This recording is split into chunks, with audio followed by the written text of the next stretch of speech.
인도네시아 정부가 한국과 공동 개발 중인 한국형 차세대 전투기 사업에서 발을 빼려는 듯한 움직임을 보이고 있다. 인도네시아는 2015년 12월 말 KFX 사업 계약을 하면서 KFX 공동 개발 사업 비중 20%를 부담하기로 했지만 현재까지 2.5%의 금액만 입금하고 납입을 중단한 상황이다. 인도네시아 측은 KFX 사업 철수 가능성을 암시하면서도 한편으로는 자국의 사업 부담금을 줄이겠다며 한국과 재협상을 원하는 것으로 알려졌다. 인도네시아가 사업 철수를 선택할 경우 KFX 사업 주체인 한국 항공우주산업의 부담은 커질 수밖에 없다. 미납금인 1조 5천억 원이 넘는 개발비를 추가 확보해야 하는 데다 인도네시아가 도입하기로 한 50대의 KFX 수주도 백지화되기 때문이다. KFX 생산 대수가 줄어들수록 전투기 한 대당 생산비가 늘어난다는 점도 부담이다. 이미 5조 원이 넘는 개발비를 투자한 국방부 입장에서도 KFX 사업 무산을 막기 위해 국회 동의를 받아 추가 예산을 투입하는 것도 쉽지 않을 것이란 관측이다. KFX 사업은 40년 이상 된 국내 전투기를 교체하고 우수한 성능을 갖춘 한국형 전투기를 개발하기 위해 2016년부터 시작된 국가 프로젝트다. 인도네시아도 자국의 낙후된 전투기 교체를 위해 사업에 참여했다. 우리 정부가 60%, 인도네시아가 20%, 카이가 20%의 비율로 분담해 KFX 개발 사업비를 공동 투자했다. 2026년까지 KFX 개발을 완료하면 우리 공군의 120대, 인도네시아의 50대를 각각 양산할 계획으로 KFX 개발비와 양산비 규모만 총 18조 원에 이른다. 조코위 대통령 방한 앞두고 KFX 사업 협상단 인도네시아로 급파. 30일 조선비주 취재 결과 작년 11월쯤 한국 국방부 관계자, 카이 관계자 등으로 구성된 KFX 사업 협상단이 인도네시아 정부와 KFX 사업의 조건 변경 재협상을 위해 현지로 급파된 사실이 확인됐다. 조코위 인도네시아 대통령이 작년 11월 25일 부산에서 열린 한아세안 특별정상회의 참석을 위해 방한하기 직전이었다. 한국 측이 협상단을 꾸려 직접 인도네시아까지 찾아가는 적극적인 모습을 보였지만 양국 간 합의점을 찾지는 못한 것으로 알려졌다. 이번 만남은 양국 간 비공개를 원칙으로 비공식적으로 진행됐기 때문에 외부에는 알려지지 않았다. 인도네시아는 작년 초부터 한국에 내는 KFX 사업 분담금은 낮추면서 자국으로의 기술 이전은 늘리겠다며 재협상을 요구하고 있는 것으로 알려졌다. 이미 조코위 인도네시아 대통령도 지난 2018년 9월 한국을 방문했을 때 문재인 대통령에게 KFX 사업 분담금 비율을 20%에서 15%로 축소해달라며 재협상 의지를 드러낸 바 있다. 인도네시아는 KFX 전체 사업비 8조 8,304억 원의 20%가량인 1조 7,338억 원을 분담하기로 했지만 작년 1월까지 2,020억 원만 납부하고 납입을 중단한 상태다. 재협상을 염두에 둔 포석으로 풀이된다. 방위사업청 관계자는 인도네시아가 KFX 사업 분담금 2,200억 원을 내고 추가 지급을 하지 않고 있는 것은 맞다면서도 양국 간 사업 재협상에 대한 질문은 확인해주기 어렵다고 했다. 밀당 나선 인도네시아 프랑스 전투기 구매 소문도. 이런 상황에서 최근 인도네시아 정부가 프랑스산 전투기 라팔 48대를 구매 검토 중이라는 이야기까지 나오자 KFX 사업에 대한 불확실성이 커지는 분위기다. 인도네시아가 프랑스산 전투기 구매에 나설 경우 한국과의 KFX 사업을 통한 신규 전투기 양산이 불필요해지기 때문이다. 최근 프랑스 경제 전문 매체 라트리뷰는 지난 11일 프라보워 수비안토 인도네시아 국방부 장관의 파리 방문은 프랑스산 전투기 구매 협상을 하기 위해 계획됐다고 보도했다. 이에 대해 수비안토 장관은 프랑스의 희망사항이라며 선을 그었지만 라팔 전투기 구매에 대한 인도네시아 측 관심을 묻는 질문에는 노코멘트로 일관했다. 프랑스는 오래 전부터 인도네시아의 라팔 판매를 추진해왔다. 업계 일각에서는 프랑스가 인도네시아의 KF-X 사업보다 더 파격적인 조건을 제시했다는 이야기도 있다. 인도네시아가 한국과 공동 개발 중인 KF-X 대신 다른 나라 전투기를 구매할 수도 있다는 모호한 입장을 내비쳐 한국 측과의 재협상을 자국에 유리하게 끌고 가려는 의도라는 분석도 나온다. 인도네시아 철수할까? 불안한 카이.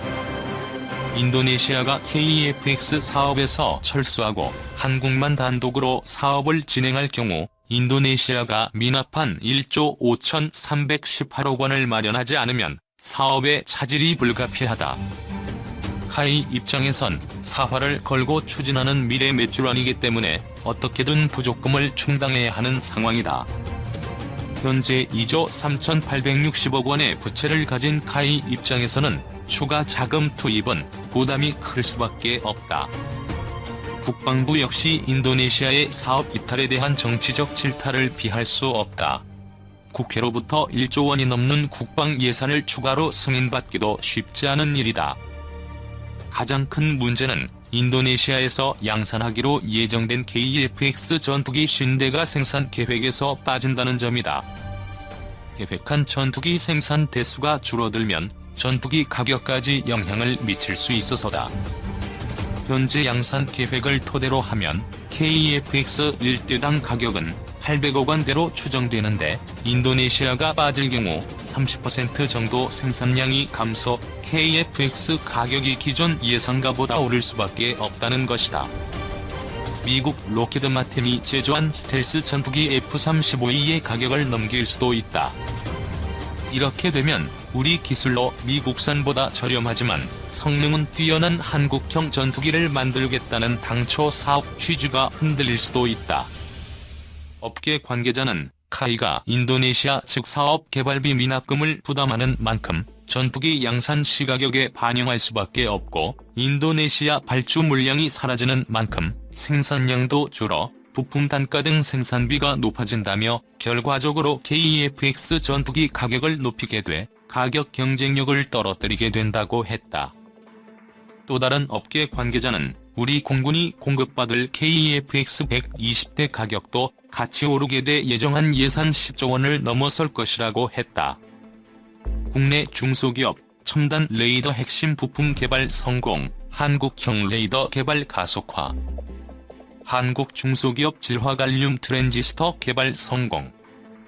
미국, 일본 등 선진국의 극소수 기업만 보유한 기술. 2015년 착수해 3년여 만에 결실 놀라운 쾌거. 방산업계 새 역사 러시아, 이스라엘 등의 수출 압도. 웨이비스가 개발에 성공한 질화갈륨 트랜지스터. 국내 한 중소기업이 미국이나 일본의 소수 기업만 보유한 첨단 레이더 관련 핵심 부품 기술 개발에 성공했다. 이 기술은 현대 전투기에 탑재되는 능동 이상 배열 레이더, 오지 서비스 통신 장비의 핵심 기술이어서 향후 국내 군수 및 민수 산업 경쟁력을 동시에 드높일 것으로 기대된다. 특히 로키드 마틴의 기술 이전 거부로 국내 민관 합동으로 자체 개발에 들어간 AESA 레이더 개발을 가속화하고 개발 비용도 크게 낮출 수 있을 것으로 보인다. 국내 반도체 전문 중소기업 웨이비스는 27일 AESA 레이더 핵심 부품인 질화갈륨 트랜지스터를 국내 최초로 개발 성공했다고 밝혔다. 질화갈륨 트랜지스터 공정 개발은 정부의 선도형 핵심 기술 개발 사업 중 하나다. 웨이비스는 지난 2015년 12월 국방과학연구소와 이 사업 계약을 체결하고 개발에 착수해 지난해 하반기 질화갈륨 트랜지스터 시제품 개발에 성공했다. 또한 이와 더불어 초고도의 정밀도가 요구되는 질화갈륨 트랜지스터 생산 공정 기술 개발도 마쳤다. 강운규 웨이비스 대표는 헤럴드 경제와의 통화에서 질화갈륨 트랜지스터 기술은 미국, 일본 등 선진국의 소수 기업만 보유한 첨단 기술로서 현대 전투기의 필수 품목인 AESA 레이더, 오지 통신 장비 등 첨단 기술을 구현하기 위한 핵심 부품이라고 강조했다. 강 대표는 이 부품은 미국이나 일본 정부가 기술 이전 제한 및 수출 통제 품목에 포함시킨 국가적 자산이라며 지금까지 이 부품은 비싼 금액을 지급하고 수입에 의존해야 했으나 이번에 국산화에 성공함으로써 비용 절감은 물론 한국의 독자적인 무기 개발을 담보할 수 있는 근간이 만들어졌다고 말했다. 질화갈륨 트랜지스터는 세계적으로 중국 화웨이가 장악하고 있는 5G 통신 시스템 구축에도 필수적인 부품으로 알려졌다. 이 부품의 국산화 성공으로 한국형 첨단 무기체계 개발을 가속화하는 한편 민수용 통신체계 구축에 있어서도 한국이 선도할 수 있는 여지가 마련된 것이다. 강 대표는 질화갈륨 트랜지스터는 감시정찰, 통신, 정밀 타격 무기체계 등의 무선 신호 증폭을 위해 적용되는 핵심 부품이라며 향후 우리 무기체계 개발에 있어 이 부품을 국산화할 경우 무기 개발 기간을 단축할 수 있고 개발 비용도 30% 이상 생산 원가를 절감할 수 있다고 힘줘 말했다. 그는 향후 국내 군수 및 민수 업계를 통틀어 1,000억 원 이상의 수입 대체 효과, 300명 이상의 고용 창출 효과가 있을 것으로 예상했다.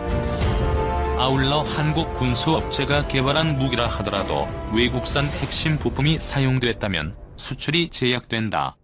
앞으로 국산 질화갈륨 트랜지스터를 적용한 한국산 첨단 무기는 이러한 제약을 걱정할 필요도 없게 된다. 한국형 전투기 개발 관계자는 국내 중소기업이 미국이나 일본이 국가적 수준으로 보호하고 있는 핵심 부품을 개발했다는 사실은 국내 방위산업업계가 깜짝 놀랄 엄청난 쾌거라며 해당 중소기업은 현 정부가 구상 중인 중소기업 중심의 미래산업 지도의 상징이라 해도 과언이 아니다라고 말했다. 이 중소기업은 군수 분야 선진국인 러시아, 이스라엘 등의 제품 수출을 앞두고 있는 것으로 알려졌다. 국내 군수업계 관계자는 한국에서 개발된 부품이 무기 선진국인 러시아나 이스라엘에 수출된다면 국내 방위산업 수준이 국제적으로 인정받는다는 의미라며 역대 정부가 지속적으로 첨단 방위산업 제품을 신성장 동력으로 삼고자 했는데 그런 면에서 해외 수출이 성사되면 국산 방위산업 업계의 새 역사가 시작될 것이라고 말했다. 형태로 만들 수 있어 소형화, 경량화에 탁월하다. 형태와 성질의 자유도를 높여 여러 분야에 사용할 수 있지만 연구팀은 특히 흡수체로서의 기능에 주목하고 있다. 애트리 ICT 소재 연구그룹 홍성훈 박사는 흡수체는 빛전자기파 등을 흡수하는 것을 말하는데 기존 흡수체로 사용하던 니켈보다 성능이 뛰어난 것을 확인했다며 특히 기존에는 여러 흡수체를 두껍게 코팅해 사용했지만 이번 개발된 메타물질은 매우 얇은 구조에서 원하는 파장의 빛전자기파를 흡수하는 것이 가능하다고 밝혔다. 이번 개발된 메타물질은 고해상도 홀로그램, 고직접 광회로, 고해상도 디스플레이 제작, 고효율의 태양전지 등의 널리 활용이 가능하고 다양한 산업 및 군수 분야 등에서도 응용이 가능하다. 이런 특성은 고해상도 디스플레이, 고효율 태양전지 제작, 스텔스 기능 개발 등 군수 분야에서도 활용이 가능하다는 평가다. 한편 이번 연구는 지난달 6일 미국 화학회 나노 분야 국제학술지인 응용재료 인터페이스에 게재됐다. 투명망토 등 스텔스 기능 구현 메타 물질 개발. 디지털 회로와 신호 처리 기술을 활용, 실제 구조체 없이 새로운 물질 개발 성공. 국내 연구진이 해외 연구진과 공동으로 광대역 스텔스 구현을 위한 가상화 메타 물질 기술 개발에 성공했다. 가상화 메타 물질 기존 메타 물질 설계가 가지고 있는 물리적 구조의 한계를 극복하기 위해 물리적 구조를 가상화된 디지털 회로 프로그램으로 대체하는 개념. 서울대학교 박남규 교수, 조출래 연구원 연구팀이 홍콩과기대학 첸선 리 교수, 진효 웬 연구원과 공동으로 음향파동 물성을 자유자재로 구현할 수 있는 가상화 음향 메타 물질 기술을 개발하였다고 과학기술정보통신부가 밝혔다. 이는 기존 메타 물질의 한계를 뛰어넘어 여러 주파수에서 스텔스 기능을 구현하는 연구 성과로 세계적인 학술지 네이처 커뮤니케이션즈 온라인판에 1월 14일 게재되었다. 저자 정보 조출래, 박남규, 젠선 리 포함 총 4명. 메타물질은 자연에 존재하는 원자를 모사한 인공구조물로서 기존의 물질이 제공하지 못하는 특이한 물리적 성질을 가능하게 하는데 고해상도 이미징, 투명망토 스텔스, 무반사 태양전지 등 다양한 기능을 구현할 수 있게 될 것으로 기대된다. 한편 메타물질이 제공하는 성질은 제작에 사용된 자연물질과 구조체의 특성에 의해 결정되므로 모든 물성을 구현하는 데는 어려움이 있으며 특히 주파수에 대한 응답을 제어하거나 설계하는 데 큰 제약이 따른다. 연구진은 디지털 회로와 신호 처리 기술을 이용 자연물질의 분극 현상을 모사하여 실제 구조체 없이 원하는 파동 물성과 주파수 분산 특성을 자유자재로 구현하고 변경할 수 있는 가상화 음향 메타물질 기술을 개발하는 데 성공하였다. 분극 현상, 어떤 매질이 전자기장의 영향에 있을 때 매질을 구성하는 분자 내부에 전하가 재배치되어 해당 분자가 전자기적인 극성을 띠게 되는 현상. 주파수 분산, 주파수에 따른 매질의 파동물성 변화. 특히 공진 강도나 공진 주파수, 대역폭과 같은 주파수 분산 특성의 완전한 제어를 실험적으로 검증하였는데 이는 세계 최초로 주파수 분산 특성의 설계가 가능한 메타물질을 개발한 것이다. 공진 물체의 고유 진동수와 일치하는 외부의 힘에 의해 진동이 증폭되는 현상. 아울러 본 연구는 가상적인 메타물질을 통해 빛이나 소리의 반사, 산란 같은 파동 현상들을 광대역으로 제어할 수 있게 함으로써 레이더나 소나로부터 탐지되지 않는 스텔스 기술이나 방음 및 흡음 설계 기술 등과 같은 새로운 메타물질 연구의 전기로서 더욱 의미가 크다. 본 연구 성과는 전자기, 역학 분야 메타물질 핵심 원천 기술 확보와 실용화 연구를 추진 중인 과기정통부 글로벌 프론티어 사업의 지원을 받아 수행되었다. 맞춤 생산 가능한 메타물질 개발. 페이스북 공유하기, 트위터 공유하기, 카카오톡 공유하기, 카카오스토리 공유하기, 블로그 공유하기, 네이버 밴드 공유하기. 국내 연구진이 투명망토나 스텔스기에 사용되는 메타물질 특성을 자유롭게 바꿀 수 있는 방법을 개발했다. 홍성훈 한국전자통신연구원 ICT 소재 연구그룹 프로젝트 리더 연구진과 고려대 연구진은 자유롭게 휘어지는 특성 조절 플렉서블 메타물질 제작 기술을 개발했다고 21일 밝혔다. 메타물질은 자연계에는 없는 특성을 가진 투명망토 제작에 활용할 수 있다. 투명망토는 원래양의 방향으로 굴절되는 빛을 제어해 음이나 제로 굴절률까지 구현한 기술이다. 소리의 영역도 마찬가지다. 빛의 굴절을 제어하여 망토가 투명해졌듯이 음향의 굴절률을 제로로 제어한다면 음파로 탐지하는 수중에서 투명망토와 같은 스텔스 효과를 낼 수 있다. 메타물질은 구조나 입자의 배열에 따라 특성이 바뀐다. 필요할 때마다 구조와 배열을 바꾸면 활용 범위가 넓어진다. 학계는 이를 활용하면 고해상도 홀로그램과 디스플레이, 고집적 광회로 고효율의 태양전지 성능을 지금보다 높일 수 있을 것으로 기대하고 있다. 연구진은 이 점에 착안해 특성을 자유자재로 바꾸어 생산할 수 있는 메타물질을 새로 만들었다. 유리 기판 위에 200나노미터 크기의 매우 작은 나노 입자를 쌓아 원판 형태의 패턴을 만든 뒤 다시 금 입자를 쌓아 금과 은이 공존하는 물질을 만들었다. 이 물질은 기존의 니켈 소재 등으로 만들던 메타 물질보다 성능이 3배나 개선됐다. 원판의 크기, 배치 등을 조절하면 특정 전파에 대해 반응하는 맞춤형 메타 물질을 제작할 수 있다. 안정성 역시 크게 향상됐다. 330도 이상의 온도와 1% 과산화수소 용액에서 2시간 이상에 노출되는 환경에서도 안정성을 보이는 것으로 나타났다. 연구진은 이번에 개발한 메타물질의 제조 공정과 함께 대량 생산에 사용될 소재를 개발했다. 기존에도 정보통신기술 관련 기술에 메타물질을 이용하는 경우가 있었다. 하지만 반도체를 만드는 공정과 비슷해 제조에 시간과 비용이 많이 들어간다. 연구진은 필요한 소재를 녹여 프린트하는 나노 임프린트 공정을 적용해 손쉬운 제작이 가능하도록 했다고 소개했다. 또 기업체의 기술을 이전해 고해상도 반사형 디스플레이, 고효율 광전 소자 등을 개발하기로 했다. 홍성훈 책임연구원 이번 기술 개발로 메타 물질 및 활용 범위가 다양해질 것이라며 향후 자유롭게 휘어지는 플렉서블 메타 물질 제작 방법을 연구할 계획이라고 말했다. 이 연구 성과는 미국 화학회가 발행하는 나노 분야 국제학술지 응용재료 인터페이스 온라인판에 지난달 6일 소개됐다.